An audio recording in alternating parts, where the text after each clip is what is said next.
ধৈর্য সহকারে বসুন। আজ আমাদের বেহুলার ভাসান পর্ব থেকে আমরা শুরু করব লক্ষ্মীধরের জীবদান এবং মা মনসা দেবীর পূজা অর্চনা। সমস্ত দৃশ্য আপনাদের সামনে আমরা একের পর এক তুলে ধরব। তাই আসুন, গুরুজন ব্যক্তি, মায়েরা, বাবারা, বয়োজ্যেষ্ঠ মাতা পিতা, গুরুজন সকলেরই চরণে রইল কোটি কোটি প্রণতি। সমবয়সীদের জন্য জানাই আন্তরিক অভিনন্দন, প্রীতি, শুভেচ্ছা, ছোটদেরকে ভালোবাসা। তাই চলুন শুরু করব ছোট করে মায়ের বন্দনা। মায়ের বন্দনা শেষ করেই আমরা অভিনয় পর্বে চলে যাব। তাই দেখুন, মা এমনই বস্তু বাবা, শুনবেন। হরে কৃষ্ণ, কথাগুলো শোনেন, কথাগুলো শোনেন। ওই ছেলে, কি হয়েছে? এখানে ফুটবল খেলার মাঠ পাইছিস? পেটে বাদাম পড়ছে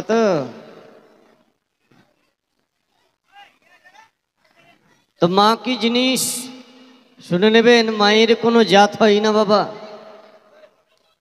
এই জগতে সকলের জাত আছে, মায়ের জাত নাই। মা এমনই বস্তু,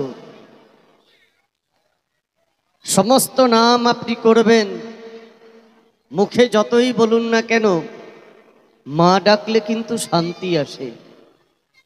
মায়ের মতো মমতাময়ী এই জগতে আর কেউ নাই। ছেলে যদি রাত করে বাড়ি ফিরে তো মায়ের চিন্তা হয়, কারো চিন্তা হয় না। ছেলে যদি বিদেশে থাকে কারো চিন্তা হয় না, মায়ের চিন্তা হয়। তা মা কি বস্তু। আবার বাবা, সন্তানেরও খুব জ্বালা আছে, কারণ একটা সন্তান যদি না হয় মা কিন্তু থাকতে পারে না। আমার যদি একটা ছেলে হতো, কি আমার যদি একটা মেয়ে হতো, তাহলে আমাকে মা মা বলে ডাকতো। মা ডাক শোনার জন্য মায়েদের মনটা ছটফট করে। তাই আসুন সেই মায়ের বন্দনা আমরা গাইব, জগতে জননী মা মনসা দেবীর বন্দনা।